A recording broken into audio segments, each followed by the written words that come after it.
Hai rekan-rekan, berjumpa kembali dengan saya Suci. Pada kesempatan kali ini saya akan membahas mengenai perangkat keras dan perangkat lunak. Nah, pada sesi ini rekan-rekan diharapkan mampu mengidentifikasi isu-isu strategis yang menghubungkan desain perangkat keras dan perangkat lunak dengan strategi bisnis. Nah, jadi kita melihat bahwa pembahasan terkait dengan hardware maupun software ini pastinya berkaitan dengan sistem informasi.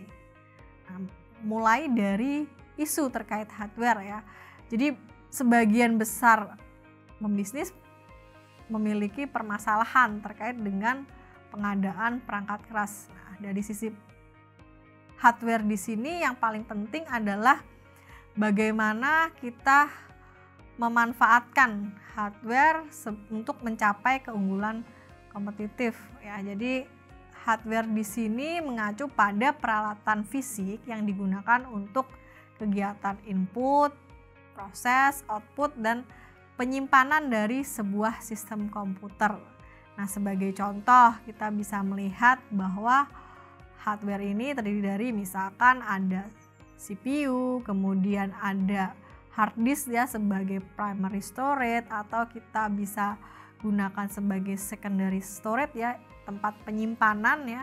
Kemudian input teknologi juga sebuah alat ya untuk memasukkan informasi juga, kemudian berkaitan dengan output teknologi dan communication teknologi. Nah, ini beberapa hal ya sebagai contoh dari sisi hardware. Kemudian kalau kita bicara isunya terkait dengan hardware ini adalah misalkan seberapa sering organisasi harus mengupgrade komputer dan sistem penyimpanan, atau akankah upgrade tersebut bisa meningkatkan produktivitas dari Anda sendiri maupun organisasi ya. Jadi berkaitan dengan kapabilitas dari hardware tersebut. Kemudian juga bagaimana organisasi melihat ya terkait dengan kebutuhan hardware, kemudian kebutuhan infrastruktur, kemudian bagaimana pengelolaan ataupun mengukur pengadaan infrastruktur dari hardware yang baru misalkan.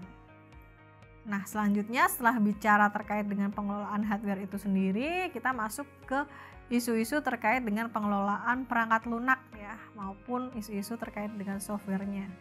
Nah, jadi pentingnya software dalam sistem komputer ini adalah nanti akan berkaitan dengan isu-isu yang ada, diantaranya bagaimana adanya software defect, misalkan ada bug, kemudian terkait dengan kebutuhan ya berkaitan dengan lisensi, open system maupun open source software yang dimiliki organisasi.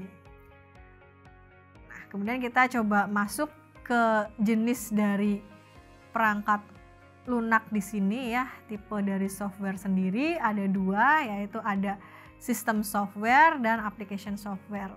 Nah, kalau kita bicara sistem software ini kita bicara berkaitan dengan operating system ya sebagai contoh ya, karena nantinya ya sistem software ini akan membantu ya mempertemukan ataupun sebagai media ya terkait dengan sekumpulan instruksi perantara antara perangkat keras dan program aplikasi ya. Nah, kemudian fungsi-fungsi yang perlu diperhatikan juga ya terkait dengan operating system ini adalah bagaimana di dalam operating system ini nantinya akan mengontrol dan mendukung sistem komputer dan aktivitas pemrosesan informasi.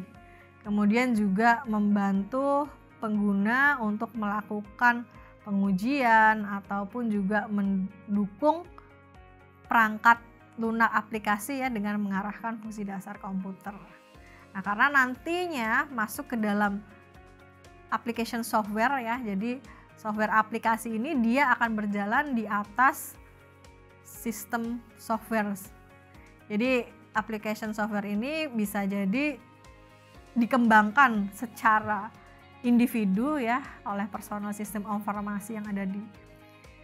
Jadi perangkat lunak aplikasi dapat dikembangkan sendiri oleh personil sistem informasi yang ada di organisasi, atau mungkin bisa kita hibahkan ya, ataupun kita pesan melalui vendor perangkat lunak. Jadi kita coba gunakan third party ya untuk membeli sebuah aplikasi misalkan.